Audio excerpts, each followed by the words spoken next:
लोक जागर इंडिया। यही आने वाला कल है, यही मेरे देश का कल है। एक नया इतिहास लिखेंगे। हा मित्रांनो, आपण लोक जागर इंडिया या यूट्यूब चॅनेलच्या वतीने भूतांच्या भेटीगाठी या विषयावर चर्चा करत आहोत।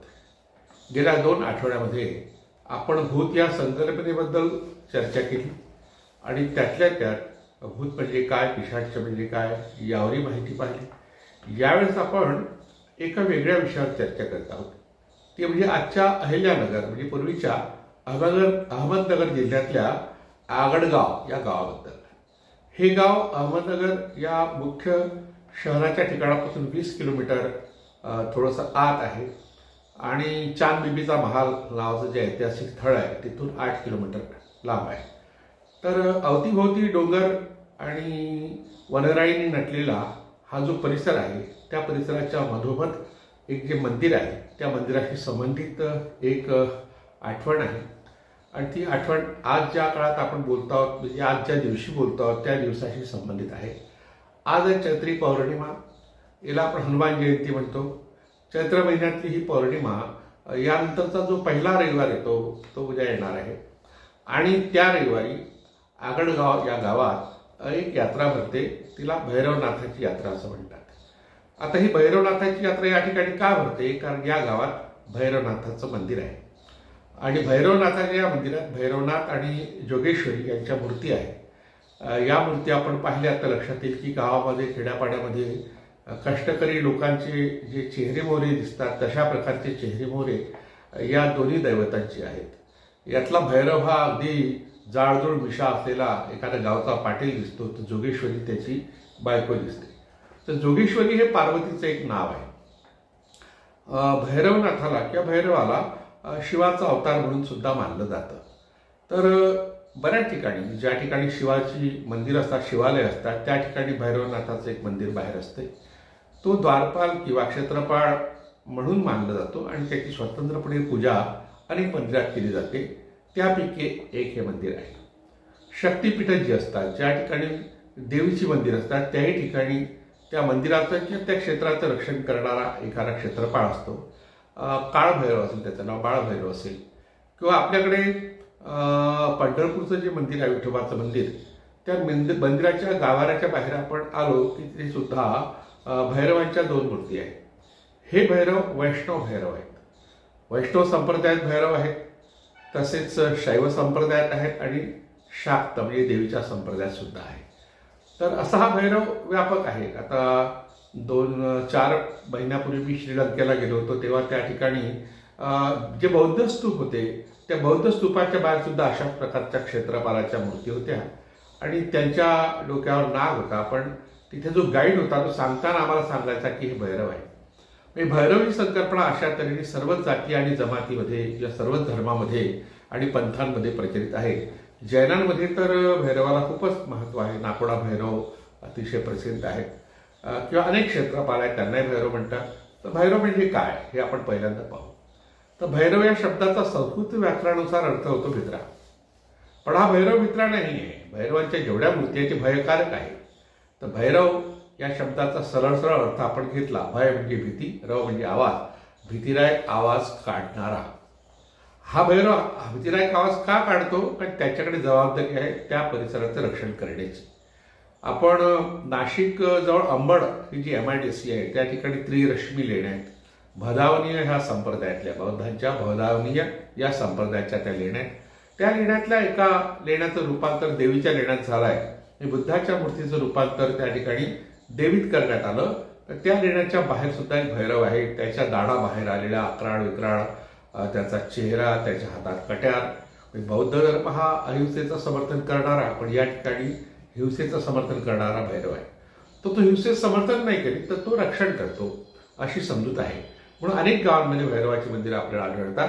अनेक शेतकरी शेतीवर कापणीच्या वेळी प्रामुख्याने कापणीला जाताना भैरवनाथाचं पूजन करतात आणि मग कापणी करतात। राजस्थानमध्ये तर ज्या ठिकाणी जे भोपे लोक आहेत ते स्मशानातल्या भैरवाचं पूजन करतात आणि मग भिक्षेला जातात।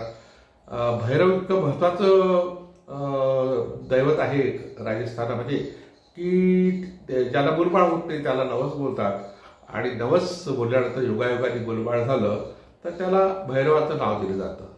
असं भैरुदान, भैरुबक्ष, भैरवनाथ, ते आता भैरूसिंग शेखावत आपल्या देशाचे उपराष्ट्रपती होते, त्यांचे नाव भैरवावर आहे. तर अशा तऱ्हेने भैरव हा अतिशय महत्त्वाचं दैवत आहे. कोकणामध्ये तर त्याला अनेक रूपाने पूजलं जातं आणि वेताळ म्हणून त्यालाही मानलं जातं. रवळनाथ हा एक भैरवच आहे. गोव्यामध्ये सुद्धा अशा तऱ्हेने वेताळांच्या प्रचंड मूर्ती आहे आणि त्या सगळ्या मूर्ती, बहुतांश मूर्ती ह्या जंगलामध्ये आहेत. तर असा हा भैरवनाथ जंगलामध्येच आहे. तर आपण ज्या आगळगावच्या भैरवाची गोष्ट करतो आहोत तो जंगलातच आहे, पण कालांतराने त्या ठिकाणी मंदिर बांधलं गेलं. आता हे मंदिर कोणी बांधलं गेलं याबद्दलची एक आख्यायिका या मंदिराच्या ठिकाणी सांगितली जाते. तर त्यानुसार एक 3 प्रकारच्या राक्षसांनी ती मंदिरं बांधली. त्या राक्षसांची नावं सांगितली जातात. ती अशी की आगडमल नावाचा एक राक्षस होता, एक रताळमल नावाचा राक्षस आणि देवमल, ह्या 3 राक्षसांनी हे मंदिर बांधलं. आता हे मंदिर बांधलं का बांधलं त्यामागची कारणं सांगितली जातात की हे जे मंदिर आहे ते निर्माण करणारे जे राक्षस आहे ते राक्षस म्हणजे त्या परिसरातले कर्तबगार लोक असले पाहिजेत. कारण या गावाच्या आजूबाजूला एक आडगाव नावाचं गाव आहे, रताळगाव नावाचं गाव आहे आणि देवगाव नावाचं गाव आहे. तर ह्या गावाची नावं ज्यावरून पडली अशी काही कर्तबगार माणसं त्या परिसरात असली पाहिजे. कदाचित त्यांनी ते मंदिर बांधलं असावं म्हणून त्याला राक्षसाचं मंदिर असंही म्हणतात. तर चैत्री पौर्णिमेला, चैत्र महिन्यातली जी पौर्णिमा असते त्या पौर्णिमेला या ठिकाणी लोक येतात आणि त्याच्या दुसऱ्या दिवशी, दुसऱ्या रविवारी या ठिकाणी भैरवनाथाची यात्रा भरते. ही यात्रा भरण्याचंही कारण सांगितलं जातं, त्याबद्दलची कथा सुद्धा सांगितली जाते. तर आणखी एक वैशिष्ट्य त्यापूर्वी आपण सांगितलं पाहिजे की या मंदिराच्या, आगळगावच्या भैरवनाथाच्या मंदिरामध्ये चैत्री पौर्णिमेनंतरच्या पहिल्या रविवारी जी यात्रा भरते त्या दिवसभर भजन कीर्तन होतं आणि रात्री मध्यरात्री प्रामुख्याने भैरवनाथाच्या जन्माचा सोहळा होता. तर त्या सोहळ्याच्या वेळी जे कीर्तनकार कथा सांगतात त्या कथेनुसार भैरवनाथाचा जन्म कसा झाला तर शिवानी आपल्या डाव्या बाहूपासून भैरवनाथाला जन्म दिला असं सांगतात. आणि तो कशासाठी तर ब्रह्मदेव आणि विष्णू यांना गर्व झाला होता की आपण सृष्टी निर्माण केली. सर्वसाधारण समजूत अशी आहे की ब्रह्मदेवाने या सृष्टीची निर्मिती केली, अजूनही ती समजूत प्रचलित आहे. पण जेव्हा ब्रह्मदेवाच्या भक्तांचा संप्रदाय प्रभावी होता तेव्हा ती कथा प्रसृत झाली आणि पुराणामध्ये आली आणि त्या पुराणातल्या कथेचंच वाचन आजचे कीर्तनकार प्रवचनकार करीत असल्यामुळे आपल्यापर्यंत ती कथा आली. पण नंतरच्या काळात विष्णू या दैवताचा उगम झाला आणि तेव्हा विष्णूच्या समर्थकांनी कथा तयार केली की ही सृष्टी विष्णूने निर्माण केली आणि त्यामुळे चित्र तयार केलं, कथा तयार केल्या आणि चित्र तयार केलं की विष्णू असा शेषशय्येवर पहुडला आहे क्षीरसागरामध्ये आणि त्याचे पाय लक्ष्मी चेपते आहे आणि विष्णूच्या बेंबीमधून एक कळी निघाली, कमळाची कळी, कमळ नाळ म्हणतात तिला, आणि त्यातून मग एक कमळाचं फूल उगवलं आणि त्या फुलामध्ये ब्रह्मदेव बसलेला आहे. ब्रह्मदेवाला जन्म कोणी दिला तर विष्णूने दिला. अशा प्रकारे एकमेकावर कुरघोडी करणाऱ्या कथा अनेक संप्रदायामध्ये आहेत. तर एखाद्या वेळेस असं असू शकतं की विष्णूचे समर्थक म्हणत असतील की आमच्याच दैवताने या सृष्टीची निर्मिती केली आणि ब्रह्मदेवाचे समर्थक म्हणत असतील की आमच्या दैवताने सृष्टीची निर्मिती केली. त्या दोघांवर कुरघोडी करण्याकरता मग शिवाच्या उपासकांनी किंवा समर्थकांनी अशी कथा तयार केली की शिवाच्या बाहूपासून, डाव्या बाहूपासून, आता इथे उजवा बाहू नाही आहे, डावा बाहू आहे आणि डावा शब्द हा निषेधार्ह आहे. पूजेमध्ये डावा हात हा मानला जात नाही, त्याचा वापर होत नाही.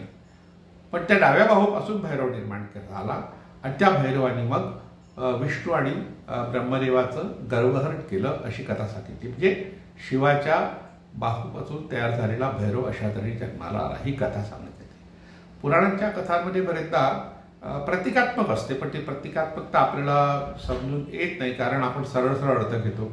बाहूपासून तर काही जन्माला कोणी येऊ शकत नाही आणि डावी बाहू आहे आणि ही दुय्यम मानली जाते.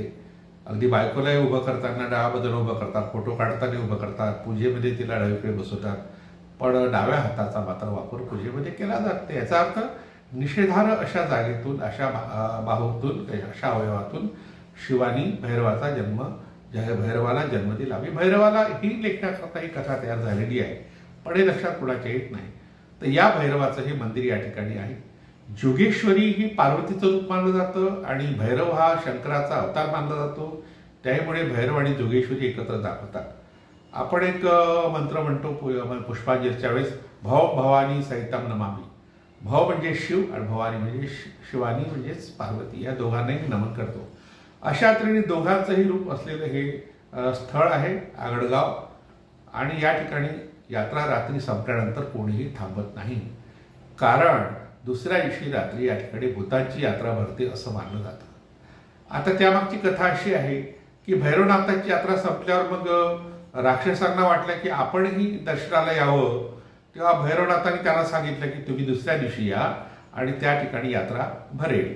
तर अशा तऱ्हेची आणखी दुसरी कथा, दुसरी आख्यायिका, दुसरं मिथक तयार करण्यात आलं. आणि त्यामुळे ही या ठिकाणी भूताची यात्रा चैत्र महिन्यातल्या पौर्णिमेनंतरच्या दुसऱ्या रविवारी जी भैरवनाथाची यात्रा भरते त्याच्या दुसऱ्या दिवशी म्हणजे मंगळवारी यात्रा भरते असं मानलं जातं. आता यावर्षी 13 तारखेला पहिला रविवार येतो आहे चैत्री पौर्णिमेचा. याचा अर्थ 14 तारखेला ही यात्रा भरायला पाहिजे.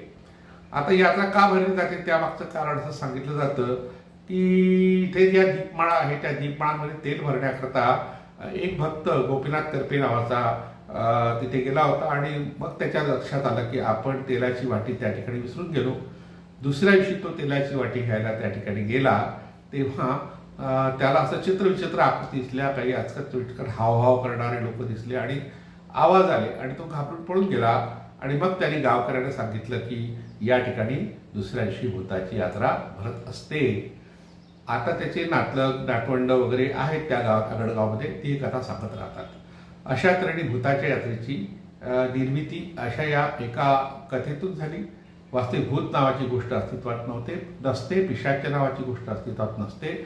लोकांना भीती घालून त्यांना फसवण्याकरता काही लोकांनी निर्माण केलेल्या या कल्पना आहेत. या कल्पनाच्या आहारी आपण जाता कामा नये. ज्या ज्या ठिकाणी भूताची यात्रा भरते असं सांगितलं जातं त्या ठिकाणी फसवणुकीचा प्रकार होऊ शकतो. पण आगडगावची यात्रा ही अख्ख्या महाराष्ट्रातली एकमेव यात्रा असली आणि तशी सांगितलं जर गेलं असलं तर तशा प्रकारची यात्रा कोणी अजून पाहिल्याचं काही सिद्ध झालेलं नाही. पाहायला मनाई नाही, पण कोणीही पाहिलं नाही. म्हणून अशा यात्रेवर आपण विश्वास ठेवू नये एवढं सांगण्याकरताच या ठिकाणी आपण जमलो आहोत. धन्यवाद. आने वाला कल है, यही मेरे देश का कल है. एक नया इतिहास लिखेंगे.